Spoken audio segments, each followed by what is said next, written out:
There are two primary uses for the semicolon in the English language.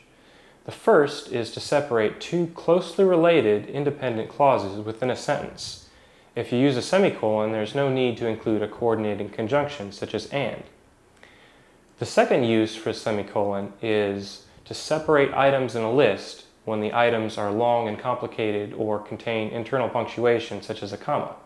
Ordinarily, you would use a comma to separate items in a list, but if the items contain commas within them, it may be confusing to separate the items with a comma. So that's where the semicolon comes in. Here we have one example sentence for each usage. In this first one, we have two independent clauses separated by a semicolon.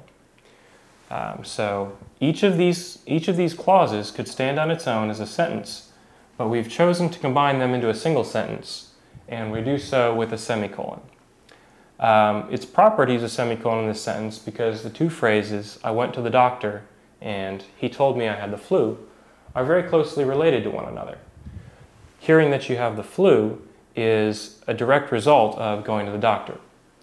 You would not, for instance, be able to use a semicolon in a situation where your two clauses were, I went to the doctor, I scored a 99 on my exam, because they're not related in the same way that these are. So in order to use a semicolon to separate two independent clauses, the two clauses must be very closely related to one another. The second example was items in a list. So as you can see here, we've got three items, and they are city-state combinations. So you'll recall the proper way to list out cities and states is city, comma, state. So each item has an internal comma. So it could be confusing to try to separate them with commas, so the proper usage in this instance is to use a semicolon to separate each of them.